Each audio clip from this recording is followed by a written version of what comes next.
കിച്ചു പ്രേക്ഷകരുടെ ഇടയിലുള്ള അല്ലെങ്കിൽ ഇപ്പോ ജീവിച്ചിരിക്കുന്ന എല്ലാ ചെറുപ്പക്കാരുമായിട്ട് ബന്ധപ്പെടുത്തുന്ന അങ്ങനത്തെ ഒരു ക്യാരക്ടറാണോ കിച്ചു? ഉണ്ടാവുമല്ലോ, ഓരോ നാട്ടിൻ പുറത്തൊരു ഒരു പയ്യന് എല്ലാ റിലേറ്റ് ചെയ്യാൻ പറ്റുന്ന ക്യാരക്ടർ. സുമിത്തിന്റെ ചെറുപ്പകാലത്തൊരു പ്രണയകാലം ഉണ്ടായിരുന്നോ? പ്രണയിച്ചിട്ടുണ്ട്. ഓരോ കാലഘട്ടത്തിൽ പ്രണയങ്ങൾ വന്നിട്ടുണ്ട്. പക്ഷെ അത് ഇപ്പോൾ ഒക്കെ തിരിഞ്ഞു നോക്കുമ്പോൾ അതൊന്നും പ്രണയമേ അല്ല. ഈ സിനിമ എന്നുള്ളൊരു മോഹമാണോ ആ ഒരു റിയാലിറ്റി ഷോയിലേക്ക് എത്തിച്ചത്? സിനിമ എന്നുള്ള മോഹമല്ല, അഭിനയം, ആക്ടിങ് എന്നുള്ള സംഭവമാണ്. രഘുവരനെയാണ് ഭയങ്കര ഒരു ഇഷ്ടം എന്ന് പറഞ്ഞു. വില്ലനിസം അല്ല, അദ്ദേഹത്തിന്റെ ആക്ടിങ് ഭയങ്കര ഇഷ്ടമാണ്. നമ്മുടെ മുമ്പിൽ എന്തൊക്കെയാണ് കാണിച്ചു വെച്ചിരിക്കുന്നത്. ഒരുപാട് ആർട്ടിസ്റ്റുകൾ, ആക്ടേഴ്സ്, പണ്ടത്തെ ആൾക്കാരൊക്കെ കാണിച്ചു വെച്ചിരിക്കുന്നത് കാണുമ്പോൾ ഇപ്പോഴാണ് ഇതിൻ്റെ സീരിയസ്നെസ് മനസ്സിലാവുന്നത്. ഇതൊന്നും അറിയില്ല. പല കാര്യത്തിലും ഇതുപോലെ ചില നേരത്തെ ഒരു പൊട്ടൻ വരികയാണ്. ചില കാര്യങ്ങൾ അറിയത്തില്ല, എല്ലാവരും വിചാരിക്കുന്ന കാര്യങ്ങൾ അറിയത്തില്ല. അങ്ങനെയൊക്കെ എനിക്ക് എന്നെ ഓർമ്മ വരുന്നത്. എന്താണോ നന്നാവാത്ത? എൻ്റെ അമ്മേനെ ഓർമ്മ. അമ്മ എപ്പോഴും നീ നന്നാ. ഇന്ന് പുതിയൊരു റോളിലാ, മൈജി ബ്രാൻഡ് അഡ്വൈസർ. നല്ലൊരു ട്രാവൽ വ്ളോഗർ ആവണം അല്ലേ? High definition camera, long battery life, high audio quality ഉണ്ടെങ്കിൽ ബെസ്റ്റ്, പിന്നെ ചെറിയ വിലയും. അതിനുള്ള പെർഫെക്റ്റ് കളക്ഷൻ മറ്റെവിടത്തെക്കാളും ഇവിടെയുണ്ട്. MyG future, south India's largest consumer electronics and home appliances store. കട്ടപ്പാടത്തെ മാന്ത്രികന്റെ വിശേഷവുമായിട്ട് ഇന്ന് മാറ്റിനി ലൈവിനോടൊപ്പം ഉള്ളത് നമ്മുടെ സുമിത്താണ്. സുമിത് എന്ന് പറയുമ്പോൾ എനിക്ക് തോന്നുന്നു എല്ലാവരും ഏറ്റവും കൂടുതൽ കണ്ടിരിക്കുന്ന തമാശകൾ നിറഞ്ഞ അല്ലെങ്കിൽ ഒരുപാട് കഥകൾ നിറഞ്ഞ വെബ് സീരീസ് ഒക്കെ ചെയ്യുന്ന നമ്മുടെ പ്രിയപ്പെട്ട സുമിത്. വെൽക്കം. ഞങ്ങള് കണ്ടുകൊണ്ടിരുന്ന സുമിത്തിൽ നിന്ന് കട്ടപ്പാടത്തെ മാന്ത്രികനാവാനുള്ളൊരു ശ്രമം. മാന്ത്രികനാണോ കട്ടപ്പാടത്തെ? ഞാനിത് നേരത്തെ വിനോദേട്ടൻ്റെ അടുത്ത് ചോദിച്ചു. അപ്പൊ ഞാൻ അതൊരു സസ്പെൻസ് ആണെന്ന് പറഞ്ഞു. അതെ, അതിനെ എനിക്കും പറയാനുള്ളത് സസ്പെൻസ് ആണ്. കിച്ചു എന്ന് പറഞ്ഞ കഥാപാത്രം എനിക്ക് ആ പോസ്റ്ററിൽ കണ്ടപ്പോ അച്ഛന്റെ അമ്മയുടെയും അരുമയായ ഒരു മകൻ, അങ്ങനെയാണ് തോന്നിയത്. എങ്ങനെയാണ് ആ ഒരു കഥാപാത്രത്തിന്റെ ഒരു ജേർണി എന്തായിരുന്നു? അതുപോലെ തന്നെയാണ്, അരുമയായ ഒരു മകൻ തന്നെയാണ് കിച്ചു. കിച്ചുവിന് കുസൃതികൾ ഉണ്ടാകുമല്ലോ. ഒരു നാട്ടിൻപുറത്തെ കഥ പറയുന്ന ഒരു സ്റ്റോറി അല്ലേ കട്ടപ്പാടത്തെ മാന്ത്രികൻ. അപ്പോൾ നാട്ടിൻപുറത്തിൻ്റെതായ എല്ലാതും, ആ നിഷ്കളങ്കത, കുട്ടിത്വം, എല്ലാതും അതിലുണ്ട്. കിച്ചുവിന്റെ ചെറുപ്പകാലം ഉണ്ടെന്ന് പറഞ്ഞു. വിനോദേട്ടൻ മുമ്പ് അങ്ങനെ പറഞ്ഞപ്പോൾ പറഞ്ഞു ചെറുപ്പകാലം ഉണ്ട്, കിച്ചു ആണ് അതിൽ മുഴുവൻ ചിരി എന്നാണ് വിനോദേട്ടൻ പറഞ്ഞു വെച്ചത്. അപ്പം ആ കൂടുതൽ ചിരിപ്പിക്കുന്ന ആളുകളെ ചിരിപ്പിക്കാൻ പോകുന്നത് കിച്ചു ആയിരിക്കും എന്ന് പറഞ്ഞു വെച്ചിട്ടുണ്ടായിരുന്നു. അപ്പം എന്തെങ്കിലും അങ്ങനെ ഒരു നർമ്മമുഹൂർത്തമൊക്കെ ഓർമ്മയുണ്ടോ? ഇല്ല, എല്ലാവരും കോമഡി ചെയ്തിട്ടുണ്ട്, ഞാൻ മാത്രമല്ല.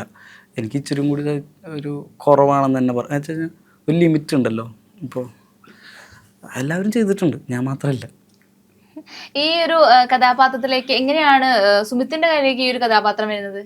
ഇതുപോലെ തന്നെ ഫൈസൽ സാറ് ഇതുപോലെ വിളിക്കായിരുന്നു. എൻ്റെ വെബ് സീരീസ് കാര്യങ്ങളൊക്കെ കണ്ടിട്ടുണ്ടാകണം. അപ്പോൾ കണ്ടിട്ട് തന്നെ വിളിച്ചു. ഞാൻ പോയി കണ്ടു, ഇഷ്ടമായി, ചെയ്തു. ഒരു സിനിമയും കൂടി മുൻപ് ചെയ്തിട്ടുണ്ടായിരുന്നില്ലേ? ഒന്നല്ല, ഇറങ്ങിയത് 2 മൂവി ചെയ്തിട്ടുണ്ട്. അഖിൽ മാരാർ സാറിൻ്റെ ഒരു താത്വിക അവലോകനം, പിന്നെ റാണി ചിത്ര മാർത്താണ്ഡ, പിങ്കു പീറ്റർ സാറിൻ്റെ. ഈ 3 സിനിമയില് കിച്ചു എന്നുള്ള കഥാപാത്രം എത്രത്തോളം പ്രേക്ഷകർക്ക് റിലേറ്റബിൾ ആയിരിക്കും? മീൻസ് അതായത് കിച്ചുവിനെ കിച്ചു പ്രേക്ഷകരുടെ ഇടയിലുള്ള അല്ലെങ്കിൽ ഇപ്പോ ജീവിച്ചിരിക്കുന്ന എല്ലാ ചെറുപ്പക്കാരുമായിട്ട് ബന്ധപ്പെടുത്തുന്ന അങ്ങനത്തെ ഒരു ക്യാരക്ടറാണോ കിച്ചു? ഉണ്ടാവുമല്ലോ, ഓരോ നാട്ടിൻ പുറത്തൊരു ഒരു പയ്യന് എല്ലാ റിലേറ്റ് ചെയ്യാൻ പറ്റുന്ന ക്യാരക്ടറല്ലേ അല്ലേ? ഉണ്ടാകും. ഓൾമോസ്റ്റ് ഇതുപോലെ ഒരാളുണ്ട്, ഒരുപാട് പേര് ഉണ്ടാകും. ഒരു നാട്ടിൻ പുറത്ത് ഒരു അച്ഛനമ്മ, അവന് പ്രണയം ഉണ്ടാകും ഇല്ലേ? നാട്ടിൻ പുറത്ത് ഉണ്ടാവില്ലേ പ്രണയം ഉണ്ടാകും,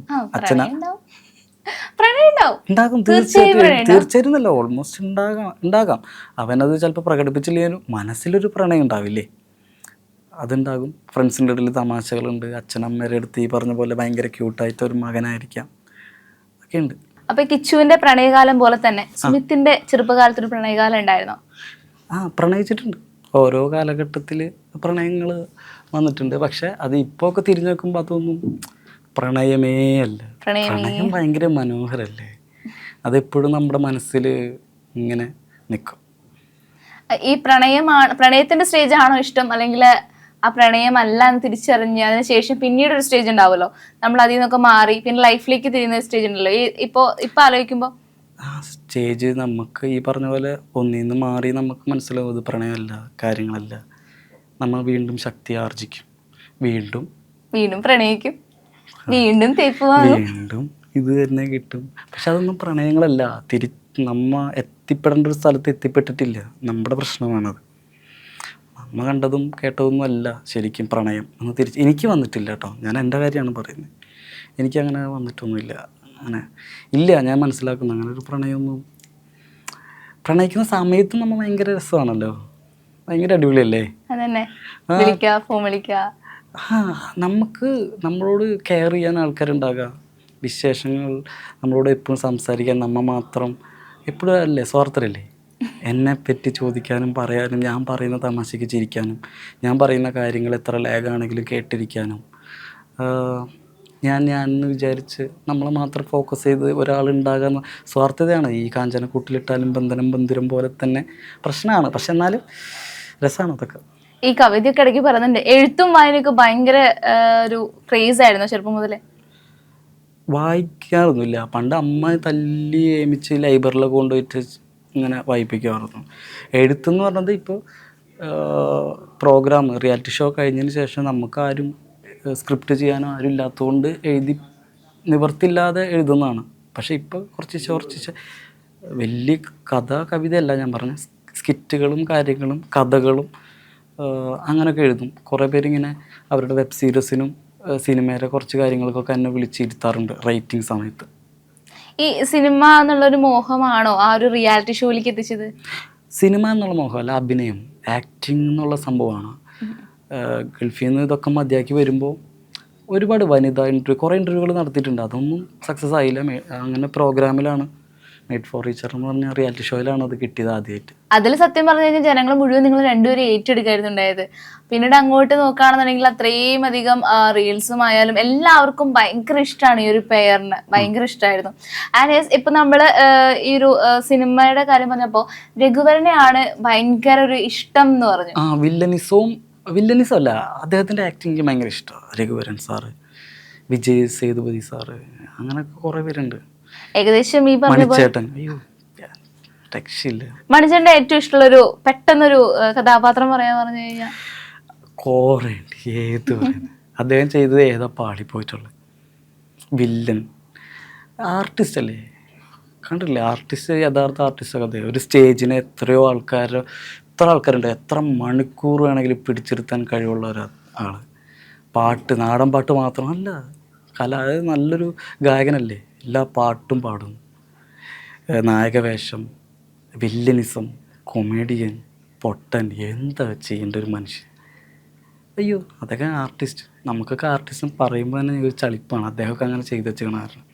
ചെറുപ്പം മുതലേ ഇങ്ങനെ സിനിമകൾ കാണുമ്പോൾ ഈ സിനിമകളിൽ ഇങ്ങനെ ഇൻഫ്ലുവൻസ് ചെയ്യാറുണ്ടോ? പിന്നെ തീർച്ചയായിട്ടും.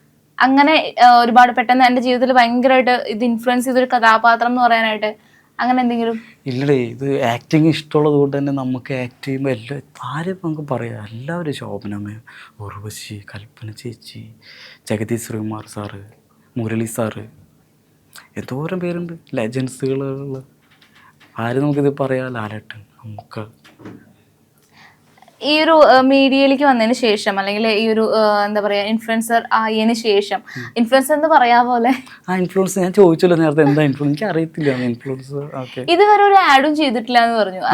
അത് വേണ്ട, എനിക്ക് എൻ്റെ ഒരു മോഹം സിനിമയാണ് അല്ലെങ്കിൽ അഭിനയമാണ് എന്നുള്ളതുകൊണ്ടാണ് ആഡ്. ഇപ്പൊ ഇൻഫ്ലുവൻസർ നമുക്ക് കുറേ പൈസക്കൊക്കെ നമുക്ക് ആഡൊക്കെ വരും. പിന്നെ തീർച്ചയായിട്ടും ഒരു അറിയാലോ, ആഡ് ഒരു മാസം എത്ര രൂപ, ഒരു തിരക്കേടില്ലാത്ത ഫോളോവേഴ്സുള്ള ആൾക്കാർ എത്ര രൂപ ഉണ്ടാക്കണമെന്ന് അറിയാലോ.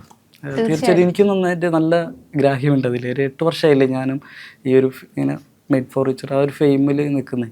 എനിക്കറിയാം എന്തിനാണ് ഞാൻ നടനാവാൻ ആഗ്രഹിച്ച് ഞാൻ സ്വന്തം സ്ഥാപനം നടത്തിയിരുന്നത്. അത് വിട്ടേച്ച് പോകുന്ന ഒരാളാണ്. അപ്പം ഞാൻ എങ്ങനെ ആക്ട് ചെയ്യാൻ വന്നവൻ ആക്ടിങ് പഠിക്കാൻ ശ്രമിക്കുക, അല്ലാതെ ആഡ് ഇല്ല. അതിന് വേറൊരു കാര്യമുണ്ട്. ഞാൻ പറഞ്ഞില്ലേ, 8 വർഷം മുമ്പ് ഗൾഫിലൊക്കെ ഉള്ളപ്പോൾ ആരും ഉണ്ടായിട്ടില്ല.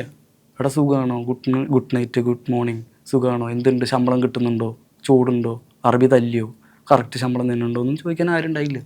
ഈ പ്രോഗ്രാമിലൊക്കെ വന്നതിന് ശേഷം ഒരുപാട് പേര് ഇഷ്ടപ്പെടുന്നുണ്ട്, ചെറുപ്പക്കാർ, മുതിർന്നവർ.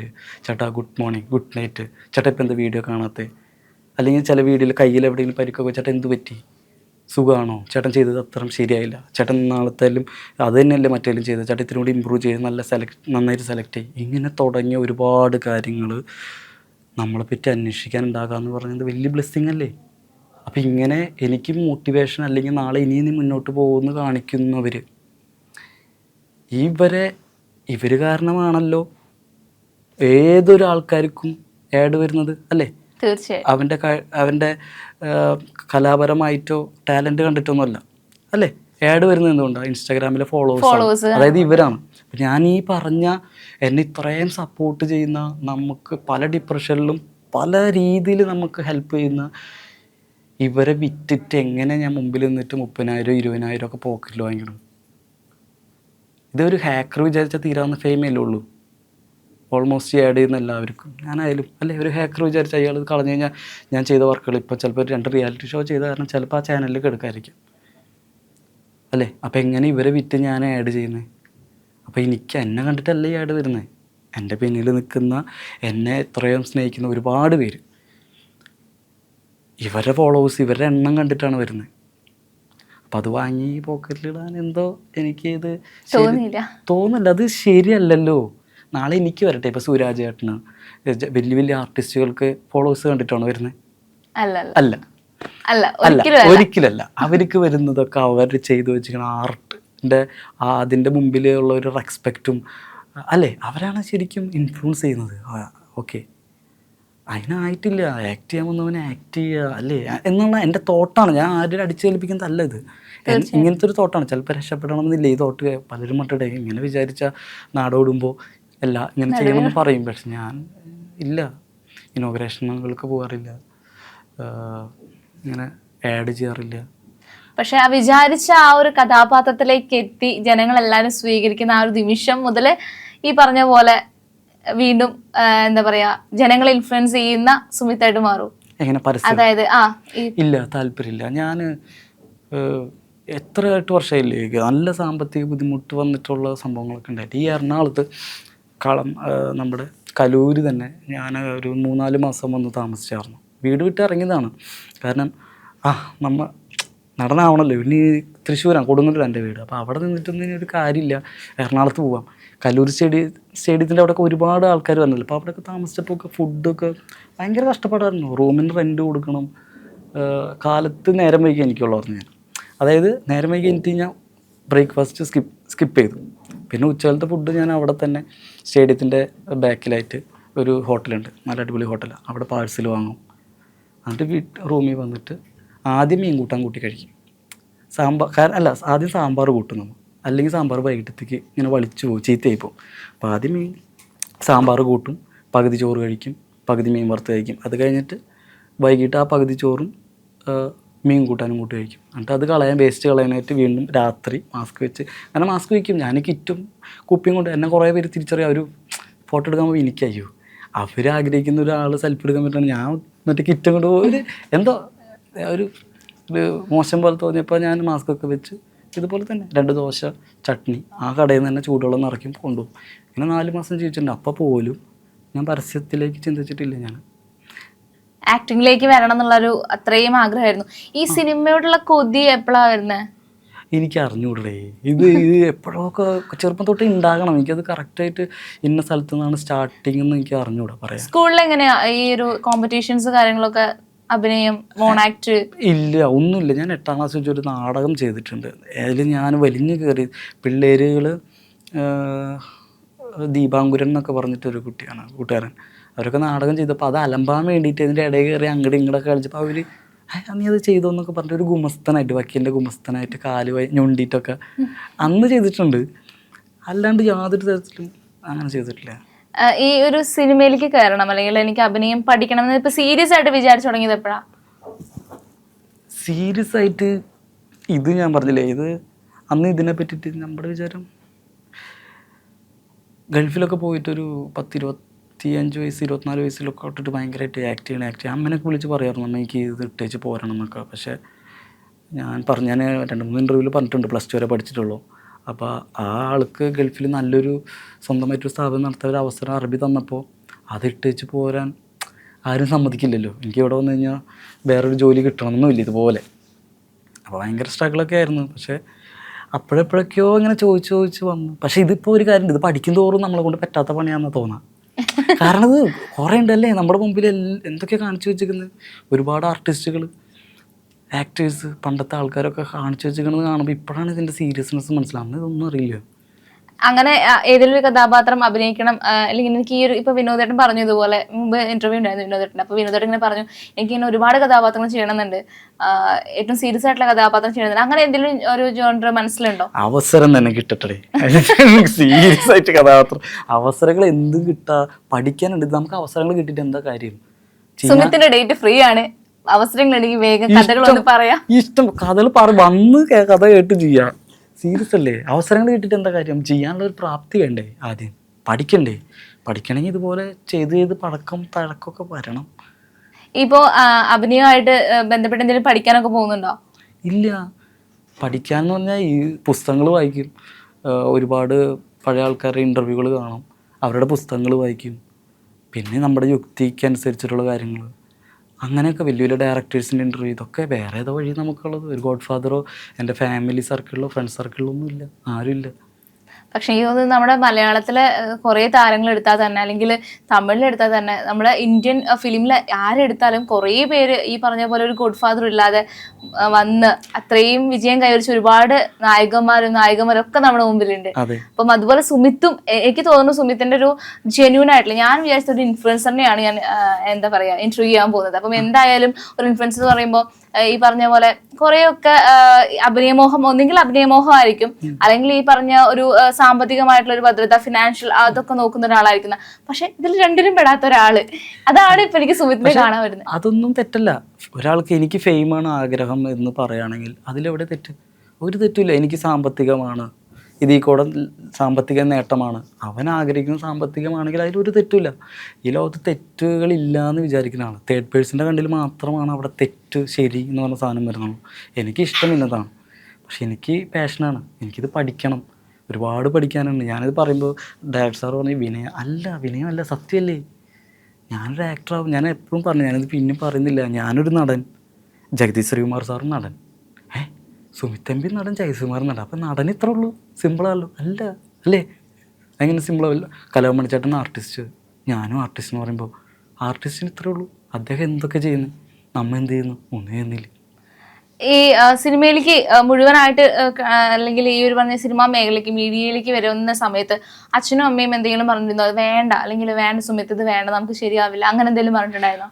പാവങ്ങളാണേ, പാവങ്ങളൊന്നും പറഞ്ഞിട്ടില്ല. അച്ഛങ്ങൾ അല്ലെങ്കിൽ തന്നെ അച്ഛനമ്മമാരല്ലേ. മക്കളിപ്പോൾ എന്താ പറയുക, എലോൺ മാസ്കിൻ്റെ ശിഷ്യനാവാൻ ഞാൻ പോവുകയാണെന്ന് പറഞ്ഞാലും പോയിക്കോളാം, നിനക്ക് അതിനുള്ള പറ്റും എന്നല്ലേ പറയുള്ളൂ. നമ്മുടെ അമ്മമാരും അച്ഛന്മാരൊക്കെ പാവങ്ങളല്ലേ. മക്കൾ എന്ത് പറയുന്നു, ഏറ്റവും കൂടുതൽ നമ്മൾ ട്രസ്റ്റ് ചെയ്യുന്നതും ഒക്കെ ആദ്യം അവരാണ്. എൻ്റെ മോനാണ് അടിപൊളി, എൻ്റെ മോനാണ്, പൊൻകുഞ്ഞല്ലേ എല്ലാവർക്കും. പാവങ്ങൾക്കൊന്നും ഇതിനെ അറിയത്തില്ല, എന്താണ് ഏതാണെന്നൊന്നും ഇപ്പോഴും അറിയത്തില്ല. അമ്മുച്ചി എങ്ങനെയായിരുന്നു? ഭയങ്കര എക്സൈറ്റഡ് ആയിരുന്നോ? ഇല്ല. പുള്ളിയുടെ അടുത്തൊക്കെ ഞാൻ മുമ്പ്, കല്യാണത്തിന് മുമ്പേ ഞാനിതൊക്കെ ഇങ്ങനെ പറഞ്ഞിട്ടുണ്ടായിരുന്നു. ഇങ്ങനെ ജോലിയൊക്കെ ഞാൻ മതിയാക്കും, ഞാൻ ഇതിൻ്റെ പിന്നാലെ എന്നൊക്കെ പറഞ്ഞിട്ടുണ്ടായിരുന്നു. പക്ഷെ അമ്മുച്ചി ഫുൾ കട്ട് സപ്പോർട്ടായിരുന്നു. സപ്പോർട്ട് എന്ന് വെച്ച് കഴിഞ്ഞാൽ നമുക്ക് ചെയ്യാനും കാര്യങ്ങൾക്കും നമ്മുടെ കൂടെ നിന്നിരുന്നു. വിനോദേട്ടൻ എന്താ പറയാ, MIT മൂസ മൂലം അത്രയും ആളുകൾക്ക് ഇഷ്ടപ്പെട്ട ഒരു കഥാപാത്രമാണ് MIT മൂസ. ആ തമാശ എന്ന് പറയുമ്പോൾ നമുക്ക് കേട്ടിരുന്നു കഴിഞ്ഞു കഴിഞ്ഞാൽ മനസ്സിലൊരു ഓക്കെ, ഇത്രേ ഉള്ളൂ അല്ലെ ലൈഫ് എന്നൊക്കെ തോന്നുന്ന പോലത്തെ കഥാപാത്രമാണ്. അപ്പം മൂസയിൽ നിന്ന് പെട്ടെന്ന് ഇപ്പം വിനോദേട്ടൻ പറഞ്ഞപ്പോൾ സീരിയസ് ആയിട്ടുള്ള ഒരു കഥാപാത്രമാണെന്ന് പറഞ്ഞു. വിനോദേട്ടനായിട്ടുള്ള കോമ്പിനേഷൻ സീൻസ് എങ്ങനെ ഉണ്ടായിരുന്നു? ഒരു രക്ഷയില്ല, ഭയങ്കര അടിപൊളിയല്ലായിരുന്നു. ഞാൻ തന്നെ സ്ക്രിപ്റ്റ് പുള്ളിയായിട്ട് അഭിനയിക്കുമ്പോൾ പ്രശ്നം എന്ന് വെച്ച് കഴിഞ്ഞാൽ, പുള്ളി പറഞ്ഞില്ല ഒരു വിക്ക് പോലെയാണ് അതിലെ ക്യാരക്ടർ, അച്ഛൻ ക്യാരക്ടർ. അപ്പോൾ നമ്മൾ ടെലിവിഷനിലും സിനിമയിലും ഇങ്ങനെയൊക്കെ കണ്ടിട്ടുള്ള വ്യക്തി നേരിട്ട് അഭിനയിക്കുമ്പോൾ ചില നേരം ഒട്ടുമിക്ക നേരത്തിലും പുള്ളിയുടെ ആക്ടിങ് കണ്ടിട്ട് എൻ്റെ ഡയലോഗൊക്കെ ഞാൻ മറന്നു പോകും. നമുക്ക് ഭയങ്കര ഞാൻ നോക്കി പോകാറിയാതെ, കാരണം ആക്ടിങ് ഇഷ്ടമുള്ളതുകൊണ്ടേ മനുഷ്യന് സ്ക്രിപ്റ്റിലുള്ളതല്ല, സാറ് പറഞ്ഞു കൊടുക്കുന്നതോ സ്ക്രിപ്റ്റിലുള്ളതല്ല. ആക്ഷൻ പറയുമ്പോൾ അതിനെ എന്തൊക്കെയോ ചെയ്ത് വേറെ മോഡുലേഷൻ എടുക്കുന്നു. പ്രത്യേകിച്ച് വിക്ക് നല്ല താളത്തോടു കൂടിയാണ് അത് വിൽക്കുന്നത്. അപ്പോൾ അതൊക്കെ കണ്ടു നിന്ന് പോകും. നല്ല എക്സ്പീരിയൻസ് ആണ്. വിനോദേട്ടൻ ഭയങ്കര കോമഡിയനാണ്. റിയൽ ലൈഫിലും അങ്ങനെ തന്നെയാണോ നമുക്കറിയാം. അപ്പം അങ്ങനെ എന്തെങ്കിലും സന്ദർഭം ഈ ഒരു ഷൂട്ടിംഗ് ലൊക്കേഷനിലൊക്കെ ഉണ്ടായിട്ടുണ്ടോ? അത് ഭയങ്കര കോമഡിയനാണ്, ഭയങ്കര പാവം മനുഷ്യനാണ്, ഭയങ്കര ജെന്യൂൻ. ഞാൻ നേരത്തെ പാട്ട് പാടാമെന്ന് ചോദിച്ചിരുന്നു അല്ലേ, നന്നായിട്ട് പാട്ട് പാടും. ഇതൊക്കെയാണ് ഞാൻ പറഞ്ഞ ആർട്ടിസ്റ്റുകൾ. ഇവരൊക്കെയാണ് ആർട്ടിസ്റ്റുകൾ. പാട്ട് പാടണോ പാടാം, ചിരിപ്പിക്കണോ ചിരിപ്പിക്കാം, കരയിപ്പിക്കണോ കരയിപ്പിക്കാം. അത് ഭയങ്കര രസമായിരുന്നു.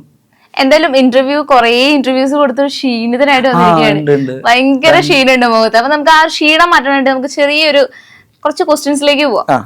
ഓക്കെ, അപ്പം ഞാന് കുറച്ച് സിനിമ ഡയലോഗുകൾ അല്ലെങ്കിൽ ആ ഒരു സിനിമ വാക്കുകൾ ഞാൻ പറയാം. അപ്പം അത് കേൾക്കുമ്പോ ആരെയാണ് ഓർമ്മ വരണേന്നൊന്ന് ജസ്റ്റ് പറയാം. അപ്പൊ എന്തായാലും ഞാൻ അടുത്തൊരു സെഗ്മെന്റിലേക്ക് പോവാണ്. ഞാൻ പറഞ്ഞ പോലെ തന്നെ ഭയങ്കര ക്ഷീണിതരാണ്. അതേപോലെ തന്നെ ഇപ്പൊ സുമിത്തേട്ടന്റെ ആരാധകർ വന്നിട്ട് താഴ്ത്തു പറയും, ഈ ആങ്കർ വെച്ച് ഞങ്ങളുടെ ചേട്ടനെ സീരിയസ് ആക്കി, മര്യാദക്ക് കോമഡി കൊണ്ടുപോകാന്ന് പറഞ്ഞിട്ട് അവിടെ നല്ല വിളിയായിരിക്കും ഇവിടെ കമന്റ് ബോക്സിൽ വന്നിട്ട്. എന്തായാലും ഇപ്പൊ ഞാൻ പറഞ്ഞ ഡയലോഗ്സ് കേൾക്കുമ്പോ ആരാണ് ഓർമ്മ വേണേ? ഇൻഫ്ലുവൻസേഴ്സിനെ പറയാം, ആർട്ടിസ്റ്റുകളെ ആരെങ്കിലും അറിയാം അങ്ങനെ പറയാം, ഫ്രണ്ട്സ് ആണെങ്കിൽ ഫ്രണ്ട്സിന്റെ പേര് പറയാം, ആ ഒരു സന്ദർഭം കൂടി പറയാം കേട്ടോ. എനിക്ക് എഴുതാനല്ല അറിയൂ സാറേ, വായിക്കാൻ അറിയില്ലല്ലോ. ഇത് കേൾക്കുമ്പോ ആരെ ഓർമ്മ വരണേ? എനിക്ക് എന്നെ ഓർമ്മ. പല കാര്യത്തിലും ഇതുപോലെ ചില നേരത്തെ ഒരു പൊട്ടൻ പേരാണ്. ചില കാര്യങ്ങൾ അറിയത്തില്ല, എല്ലാവരും വിചാരിക്കുന്ന കാര്യങ്ങൾ അറിയത്തില്ല. അങ്ങനെയൊക്കെയാണ് എനിക്ക് എന്നെ ഓർമ്മ വരുന്നത്. എന്തായാലും എഴുതാനും വായിക്കാൻ അറിയാലോ അല്ലേ? അതറിയാം. ഈ മലയാളം അറിയാം. മലയാളം അറിയാം, അറബി അറിയാം. എഴുതാനൊന്നും അറിയില്ല, സംസാരിക്കാനും അറിയാം. അറബിയിൽ സംസാരിക്കാൻ അറിയോ? അൽഹംദുലില്ലാ, അനാ തമാനിയ സന മൗജൂദ് സൗദി അറേബ്യ. ഓക്കെ. അപ്പൊ അടുത്ത ദിവസത്തിലേക്ക് പോവാം. മൈ ഫോൺ നമ്പർ ഈസ് എന്ന് പറഞ്ഞ് ആ ഫോൺ നമ്പർ കൊടുത്ത ആരാധിക ആരാണ്? ആരാധിക അതിനു മുമ്പേ കൊടുത്തിട്ടുണ്ട്. അതാരാ ആദ്യമായിട്ട് എന്റെ ഫോൺ നമ്പർ മോളെ ഇതാണ് എന്ന് പറഞ്ഞത്? അത് അയ്യോ, പേരൊന്നും പറയാൻ പറ്റില്ലേ. എന്തായാലും ഒരു പെൺകുട്ടിയാ. ആദ്യമായിട്ട് നമ്പർ കൊടുത്തു. ഞാൻ +1 പഠിക്കുമ്പോ എങ്ങനെയാ കൊടുത്തേ? ഐ മീൻ എങ്ങനെയായിരുന്നു അത്? എഴുതി കൊടുത്ത് നമ്പർ ഇങ്ങനെ എഴുതി ഇങ്ങോട്ട് കൊടുത്തു. ടെലിഫോൺ നമ്പർ ആണ് അന്ന്. എനിക്കിപ്പോഴും ആ കുട്ടി, എനിക്ക് ആകെ വളരെ ചുരുക്കം 3 നമ്പർ എനിക്ക് ഓർമ്മയുള്ളൂ. ഒന്ന് എൻ്റെ, പിന്നെ എൻ്റെ അച്ഛൻ്റെ, പിന്നെ ഈ കുട്ടിയുടെ ടെലിഫോൺ നമ്പർ ഉണ്ട്. അത് എനിക്ക് അറിയില്ല, ഞാൻ പറഞ്ഞു കഴിഞ്ഞാൽ അത് ഭയങ്കര ഇതാവില്ലേ. ടെലിഫോൺ ചിലപ്പോൾ ഉണ്ടാവണമെന്നില്ല, എന്നാലും ഉണ്ടെങ്കിലും ആ കുട്ടി എന്റെ പേര് പറയലേ. ഇല്ല, പക്ഷെ ഒരു മുസ്ലിം കുട്ടിയാണ്, മഞ്ചത്തിയാണ്. പിന്നല്ലേ. എന്തായാലും അടുത്ത ഒരു ഡയലോഗ് ഞാൻ പറയാം. എന്താണോ വാലിന് നന്നാവാത്തെ? എൻ്റെ അമ്മേനെ ഓർമ്മ. അമ്മ എപ്പോഴും നീ നന്നാവും. അമ്മേനെ ഓർമ്മ വരാം. അമ്മ എപ്പോഴും പറഞ്ഞു നന്നാവത്തെ. കൗതുകം ലേശം കൂടുതലാ. ഇനി ഞാനത് പറയരുത്, വേറെ ആരെങ്കിലും. അത് ഞാൻ തന്നെയാണ്, പക്ഷെ വേറെ ആരെ പറയാ? വേറെ ആരെങ്കിലും പറയണം. കൗതുക ലേശം കൂടുതലാണ്, ഞാൻ തന്നെ. അതും ഞാൻ തന്നെ. ഇതെന്താ ഇത്? ഇതിനകത്തെങ്കിലും ഈ ഒരു ഡയലോഗ് കേൾക്കുമ്പോ ഇത് മൂക്കത്തിയാ? അല്ല, മറുക. ടാറ്റു ആണോ? അതോ ടാറ്റു അല്ല, ഒറിജിനലാ. ഇതെടുത്തോ വേണമെങ്കിൽ. ഇത് മറ്റേ മൂക്കുത്തി പോലെ തോന്നും. നമ്മുടെ ഭഗവതിയുടെ ലളിത സഹസ്രനാമത്തിലൊരു സംഭവമുണ്ട്, താരാകാന്ത തിരസ്കാരേന ആസാഭരണ ബാസുര. അതായത് നിന്റെ മൂക്കുത്തിയുടെ പ്രകാശം കാരണം താരങ്ങളുടെ പ്രകാശം പോലും മങ്ങിപ്പോകുന്നു. ഈ ചെയർ പൊങ്ങുന്നുണ്ടോ? മൂക്കുത്തിയല്ല, പക്ഷെ അത് നോട്ടീസ് ചെയ്യും. ഒരുപാട് പേര് പറഞ്ഞിട്ടില്ലേ? എന്നോട് ഒരുപാട് പേര് പറഞ്ഞിട്ടുണ്ട്. പക്ഷെ ഇത്രയും മനോഹരമായിട്ട് ഇത് വർണ്ണിച്ച ഒരാള് സുമിത്തേട്ടന. ഇത് എന്തായാലും ഉണ്ടോ?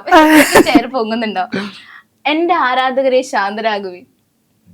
ഇത് കേൾക്കുമ്പോ ആര്യ ടോബിനാണ് ഓർമ്മ. ടോബിനല്ലേ ഇത് പറഞ്ഞു? പക്ഷെ നോക്കിക്കോ, ഈ ഫസ്റ്റ് ടൈം ഊക്ക് കിട്ടിയ ആങ്കർ അല്ല, സീരിയസ്ലി അല്ലേ? അല്ലേ? ഞാൻ സുമിതയോടെ ഞാൻ പറഞ്ഞു, ഞാൻ ഇങ്ങനെയാന്ന്. ഞാൻ ഈ പരിപാടി ഞാൻ സത്യോ ഞാൻ കഴിഞ്ഞ ചോദിക്കും. ഞാൻ ഇൻട്രസ്റ്റ് ആയി ഇപ്പൊ. ഭയങ്കര മറ്റു സിനിമനെ പറ്റി ചോദിക്കുമ്പോ കുറെ കാര്യങ്ങളും പറയാൻ പാടില്ലാത്തൊക്കെ ഉണ്ട്. അപ്പൊ ഞാൻ ഫസ്റ്റ് എന്തെങ്കിലും പറഞ്ഞു പോയി ഡയറക്ടേഴ്സ് സാർ ഇപ്പോഴും വന്ന് പറഞ്ഞതാടാ, വാവിട്ടൊന്നും പറയരുത്, സിനിമേനെ ചില കാര്യങ്ങൾ പറയരുത്. അപ്പം എന്തായാലും ഈ ഒരു സെക്ഷൻ നമുക്കിവിടെ അവസാനിപ്പിക്കാം. കാരണം ഇതങ്ങോട്ട് മുമ്പോട്ട് പോയാലും ശരിയാവില്ല എന്ന് തോന്നുന്നുണ്ട്. എന്തായാലും ലൈഫില് ഭയങ്കരമായിട്ട് ഫണ്ണി ആയിട്ടുള്ള ഒരു മൊമെന്റ് ഓർമ്മയുള്ളത് ഏതാ? അല്ലെങ്കിൽ ഈ പറഞ്ഞ ഒരു സിനിമ അഭിനയത്തിലേക്ക് വന്ന സമയത്തോ അല്ലെങ്കിൽ ലൈഫിൽ എപ്പോഴെങ്കിലും ഭയങ്കര ഫണ്ണി ആയിട്ടുള്ള ഒരു ഫണ്ണ് പെട്ടെന്ന് ഓർമ്മ ഒരു ഫണ്ണേ ഉള്ളൂ. അതൊക്കെ പറഞ്ഞു കഴിഞ്ഞാൽ ഓരോരുത്തർ അൺഫോളോ ചെയ്ത് പോകും.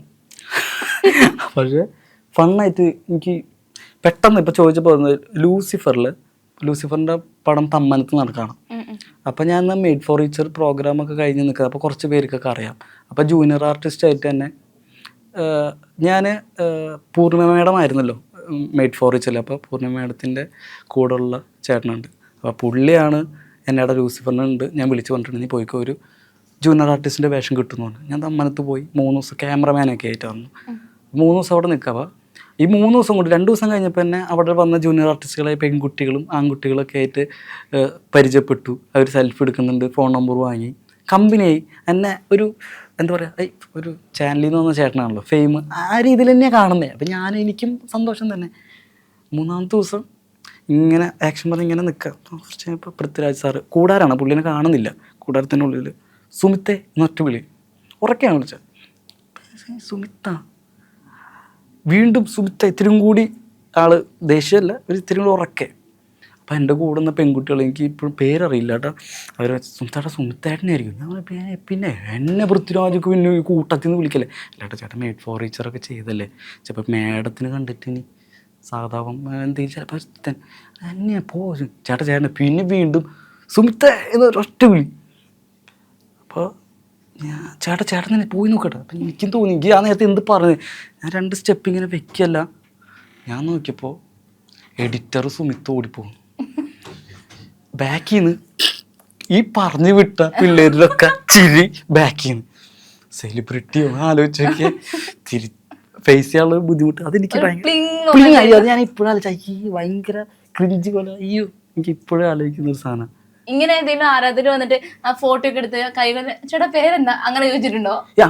അങ്ങനെയൊക്കെ മുമ്പ് ഉണ്ടായിട്ടുണ്ട്. ഞാൻ എവിടെയോ പറഞ്ഞിട്ടുണ്ട്. ഞാൻ എൻ്റെ വീടിൻ്റെ അടുത്ത് മെയ്ഡ് ഫോർ ഈച്ചറൊക്കെ കഴിഞ്ഞിട്ട് ഒരു ഫസ്റ്റ് ഷെഡ്യൂളോ സെക്കൻഡ് ഷെഡ്യൂൾ കഴിഞ്ഞിട്ട് ഞാൻ വീടിൻ്റെ അടുത്തുള്ളൊരു തട്ടുകടയ്ക്ക് പോവാം. തട്ടുകടയല്ല, പലചരക്ക് കട. അവിടെ പോയിട്ട് ഇങ്ങനെ പോയി എന്തോ മിഠായി എന്തോ വാങ്ങാനാണ്, സംതിങ് ഓർമ്മയില്ല. വാങ്ങാൻ പോയപ്പോൾ പുള്ളിണ്ടാ നീയല്ലേ? ഞാൻ തന്നെ. അപ്പം ഞാൻ ആൾ പ്രായമുള്ളതല്ലോ, കൊച്ചുമക്കളൊക്കെ പറഞ്ഞിട്ടുണ്ടാകും ഇങ്ങനെ, നീ തന്നെയല്ലേ? ഞാൻ തന്നെയാണ് സംഭവം. അങ്ങനെ വരട്ടെ ഞാൻ വെച്ചു 2 കുത്ത് ചീട്ട് വാങ്ങിയിട്ട് ഇത് ആരെ പൈസ തരാണ്ട് പോയെന്ന്. ഞാൻ 2-3 ചേച്ചിമാരൊക്കെ ഇവിടെ ഉണ്ട്. നമുക്ക് നീ തന്നെയല്ലേ? ഞാൻ തന്നെ കേട്ടോ എന്ന് പറഞ്ഞു. കാരണം സമ്മതിച്ചു കൊടുത്തു നീ അല്ലാന്ന് പറഞ്ഞിട്ട്. ഇങ്ങനത്തെ കുറേ സംഭവങ്ങളുണ്ട്. അതുപോലെ ചിരിക്കും, ചിലവർ ചിരിക്കും, ചിലപ്പോൾ നമ്മുടെ ബാക്കിലുള്ള ആൾക്കാരെ ചിരിക്കും, അപ്പം നമ്മ പ്ലിങ് ആവുന്ന അങ്ങനെയൊക്കെ കുറേ സംഭവങ്ങൾ ഉണ്ടായിട്ടുണ്ട്. ഈ നാട്ടില് ഒരു സെലിബ്രിറ്റി ആയതിനു ശേഷം ഈ ആൾക്കാരുടെ ഇടയിലൊക്കെ പോകുമ്പോ അവൻ വലിയ സെലിബ്രിറ്റിയാ ഇങ്ങനെയൊക്കെ പറയുന്ന ആൾക്കാരൊക്കെ ഉണ്ടോ? നാട്ടിലെന്ത് സെലിബ്രിറ്റിയുടെ നമ്മുടെ ഫ്രണ്ട്സിന്റെ ഇടയിലും നമ്മുടെ വീട്ടിലും അല്ലെങ്കിൽ തന്നെ അതിന് മാത്രം സെലിബ്രിറ്റി ഒന്നും അങ്ങനെ പറയാ ഇല്ല. ഇത് മറ്റേ ഇതൊന്നുമല്ല, ഇത് അതിന് മാത്രം ഒന്നും സെലിബ്രിറ്റി ഒന്നുമില്ല. അമ്മച്ചിക്കാണോ ചേട്ടനാണോ കൂടുതൽ ഫോളോവേഴ്സ് ഉള്ളത്? ഐ മീൻ ഫാൻസ് ഒക്കെ വന്ന് മെസ്സേജ് അയക്കുന്നത്? അത് ഞാൻ ചാറ്റ് എടുത്ത് നോക്കാറില്ല. ഇല്ല, അങ്ങനെ ചെയ്തില്ല. പക്ഷെ പുള്ളിനെയാണ് എനിക്ക് തോന്നുന്നു ഒരുപാട് ഇഷ്ടം. കാരണം മുമ്പ് വീഡിയോസൊക്കെ ചെയ്യുമ്പോൾ ഏറ്റവും കൂടുതൽ അമ്മു ചേച്ചി ഇഷ്ടം. അമ്മു ചേച്ചിയാണ് സൂപ്പർ. ഇപ്പൊ വീടിന്റെ അടുത്തായാലും കുട്ടിത്തുള്ളൊരു ഫേസ് ആണ്. അതെ, ക്യൂട്ടാണ്. ഒരുപാട് പേര് എൻ്റെ അടുത്ത് ചേട്ടൻ്റെ അല്ല കേട്ടോ, ഞങ്ങൾ അമ്മു ചേച്ചിയുടെ ഫാൻസ് ആണെന്നൊക്കെ പറയും. നിങ്ങൾ അഭിനയിക്കുമ്പോണ്ടല്ലോ, എനിക്ക് ഈ മോഹൻലാലും ഉർവശിയും കൂട്ടുള്ള ഒരു പടം ഉണ്ടല്ലോ, നമ്മുടെ ഈ ഉർവശീനെ എങ്ങോട്ട് ഒളിച്ചോടി കൊണ്ടുവരുന്ന കത്തൊക്കെ എഴുതിയിട്ട്, ആ പടത്തിന്റെ പേരെന്തായിരുന്നു? ഉർവശീനെ ലാലേട്ടനല്ലേ? ലാലേട്ടൻ കൊണ്ടുവരുന്നത്. അതിനകത്ത് ഉർവശിയുടെ ഒരു ചെറിയൊരു പൊട്ടത്തരങ്ങളൊക്കെ ഉള്ള ഒരു ഭാര്യയായിട്ട് എപ്പോഴും തോന്നാറുണ്ട്. പുള്ളി ആദ്യമൊക്കെ ഈ ഡബ് സ്മാഷ അതല്ലേ ടിക്ടോക്കിന് മുമ്പ് അങ്ങനെ എന്തൊക്കെയായിരുന്നു. അപ്പൊ പുള്ളി കൂടുതലും ചെയ്ത ഉർവശി ചേച്ചിനെയാണ് കൂടുതലും ചെയ്തിരിക്കുന്നത്. ഉർവശി ഇതൊക്കെ തോന്നാറുണ്ട്, സിമിലാരിറ്റീസ് ഒക്കെ. അതെനിക്ക് തോന്നുന്നു ആ ഒരു ചെറിയ കുട്ടിത്തവും അതൊക്കെ. ഇതിപ്പോ നമ്മ ലിപ്പനക്കുന്നത് നമ്മുടെ കഴിവല്ല, അവരത്രയും ഡെപ്തിൽ അത് പ്രസന്റ് ചെയ്ത് വെച്ചിരിക്കുന്ന. അപ്പൊ അത് പറയുമ്പോൾ ഓട്ടോമാറ്റിക് നമ്മളിലും അത് വരുന്നതാണ്. അത് അവരുടെ കഴിവാണ്. ഈ ആക്ട് ചെയ്യുന്നവരല്ല, അത് ഉർവശി ചേച്ചിയുടെ കഴിവാണ്. എപ്പോഴെങ്കിലും പണ്ടെപ്പോഴെങ്കിലും നമുക്കിപ്പോൾ ഒരു വൈൻഡ് അപ്പ് സെക്ഷനിലേക്ക് നമ്മൾ പോവാണ്. അപ്പൊ പണ്ടെപ്പോഴെങ്കിലും ഈ ഒരു സിനിമാ ലോകത്തേക്ക് വരാ, അല്ലെങ്കിൽ എനിക്കിഷ്ടമുള്ള കാര്യങ്ങൾ ചെയ്യുക, ഇങ്ങനെ മാനിഫെസ്റ്റ് ചെയ്തിട്ടുണ്ടോ? എപ്പോഴെങ്കിലും നമ്മൾ ആഗ്രഹിച്ചിട്ടുണ്ടോ ഈ ഒരു സ്റ്റേജിലേക്ക് എത്തണം, അല്ലെങ്കിൽ എനിക്ക് ഒരു സിനിമ നടനാവണം, അങ്ങനെ ആഗ്രഹിച്ചിട്ടുണ്ടോ? ശരിക്കും നടനാകണമെന്ന് ആഗ്രഹിച്ചിട്ടുണ്ട്. പഠിക്കാനുണ്ട്, ഒരുപാട് പഠിച്ചുകൊണ്ടിരിക്കുന്നു. അതിനുള്ള അവസരങ്ങൾ പ്രേക്ഷകരും ഡയറക്ടേഴ്സും റൈറ്റേഴ്സിൻ്റെ കയ്യിൽ നിന്നൊക്കെ കിട്ടട്ടെ, പ്രകൃതി അതിനെ എന്നെ അനുഗ്രഹിക്കട്ടെ എന്നൊക്കെ പ്രാർത്ഥിച്ചുകൊണ്ട് നടക്കുകയാണ്. അപ്പൊ നമ്മുടെ പ്രേക്ഷകരോട് എന്താ പറയാനുള്ളത്? എന്താ പറയാനുള്ളത്? സിനിമ തിയേറ്ററിൽ പോയി കാണാം, പിന്നെ പ്രാർത്ഥിക്കുക, വിജയിക്കട്ടെ എന്ന് ആത്മാർത്ഥമായിട്ട് നമ്മളെല്ലാവരും ആഗ്രഹിക്കുന്നുണ്ട്. നിങ്ങൾ പോയി കാണാം, എന്തുണ്ടെങ്കിലും വിളിച്ച് പറയാം. കേൾക്കാനും ഇംപ്രൂവൈസ് ചെയ്യാനും ഞാൻ ഇവിടെ റെഡി ആയിട്ട് നിൽക്കാണ്. അതേ ഉള്ളൂ, ഇംപ്രൂവൈസ് ചെയ്യാനേ ഉള്ളൂ, അതേ ഉള്ളൂ. ഈ പറഞ്ഞ പോലെ തന്നെ എനിക്ക് തോന്നുന്നു സുമിത്തിന്റെ വീഡിയോസും എല്ലാം കണ്ടതിന് ശേഷം ഈ ഒരു ഇന്റർവ്യൂ കാണുമ്പോൾ എന്താണ് സുമിത്ത് എന്ന് കുറച്ചും കൂടി റിയലൈസ് ചെയ്യുന്ന ഒരു ഇന്റർവ്യൂ ആയിരിക്കും ഇത്. ഇല്ല, അത് പലതിലും പല രീതിയിലാണ്. ഏത് രീതിയിലാണ് ഇരിക്കുന്നത് എനിക്ക് തന്നെ മനസ്സിലാവില്ല. രഘുവരൻ ഒക്കെ ഒരു ഇന്റർവ്യൂല് രഘുവരൻ സാർ ഇങ്ങനെ പറഞ്ഞിട്ടുണ്ട്, ഈ പറഞ്ഞ പോലെ തന്നെ ഞാനൊരു ക്യാരക്ടറിൽ വന്ന് അല്ലെങ്കിൽ ഒരു കഥാപാത്രം ചെയ്ത് കഴിഞ്ഞാൽ പിന്നെ കുറച്ച് നേരത്തേക്ക് ഞാൻ ആ ഒരു മൂഡായിരിക്കും. ഇപ്പൊ എനിക്ക് ദേഷ്യമാണെന്നുണ്ടെങ്കിൽ ഒരു കുറച്ച് നേരം അങ്ങനെ തന്നെയായിരിക്കും. അല്ലെങ്കിൽ ഒരു നല്ല തമാശയും ഭയങ്കര സ്വീറ്റ് ആയിട്ടുള്ള ക്യാരക്ടർ ആണെങ്കിൽ അങ്ങനെ തന്നെയായിരിക്കും. സുമിത്രയുടെ അടുത്തിരിക്കുമ്പോഴും ഒന്ന് പേടിക്കണം, അല്ലെങ്കിൽ ഏത് ക്യാരക്ടറാണോ അതേ ഒരു ഫ്ലോ സുമിത്രന്റെ ഫേസിലും ആ ഒരു ഫീച്ചേഴ്സിലും ഒക്കെ ഉണ്ട്. ഇല്ല, ഇത് കുറച്ച് നേരത്തേക്കാണ്, അല്ലെങ്കിൽ കുറച്ച് ദിവസത്തേക്കാണ് ഞാൻ പറഞ്ഞത്. എനിക്ക് ആ സംഭവം കുറച്ച് നേരത്തേക്ക് ആ ഒരു ഇത് പോകത്തില്ല, അത് കിട്ടത്തില്ല. അതുകൊണ്ടാണ്. പിന്നെ ഡയറക്ഷൻ പഠിക്കാമെന്നല്ലേ? അതെ, എനിക്കൊരു ഡയറക്ടർ ആവണമെന്നാണ് ഭയങ്കര ആഗ്രഹം. അപ്പൊ ഞാനും ഈ ആക്ടിങ് ചാൻസ് വല്ലതും എന്റെ അടുത്ത് ഇതുവരെ സിനിമ ഒരു വെബ് സീരീസ് പോലും എടുക്കാതെ എന്റെ അടുത്ത്. അത് അങ്ങനെ നോക്കാൻ പറ്റുമോ? അങ്ങനെ നോക്കാൻ നമുക്ക് എങ്ങനെയാ ടാലന്റ്? അതെ, എന്തായാലും അങ്ങനെ ഒരു അവസരം എനിക്ക് ഞാൻ ചാൻസ് ചോദിച്ചിരിക്കണം ഉറപ്പായിട്ടും. ഇത് ഞാൻ മെയിനൊന്നും അങ്ങനൊന്നുമില്ല. എന്റെ ഈ രൂപത്തിനും എന്റെ ഇതിനും പറ്റുന്നതെന്ന് തോന്നുന്ന ഏത് സീൻ തന്നാലും ഞാൻ ചെയ്യും. അതെ, എന്തായാലും ഞാനൊരു ഡയറക്ടർ ആവട്ടെ. ഡയറക്ടർ ആവുന്ന സമയത്ത് ചേട്ടൻ വലിയൊരു നടനായിട്ട് നിൽക്കുന്ന സമയത്ത് എനിക്ക് ഡേറ്റ് തരാം. അതും ഈ ഇന്റർവ്യൂവിൽ നമ്മൾ എഴുതി വെച്ചിരിക്കുന്നു. തീർച്ചയായിട്ടും വലിയ നടനാവട്ടെ. ഉറപ്പായിട്ടും വലിയൊരു വിജയം ആവട്ടെ നമ്മുടെ കട്ടപ്പാടത്തെ മാന്ത്രികൻ. എല്ലാവരും ഉറപ്പായിട്ടും കാണണം. And this is Ajay Krishna signing out from matinee live.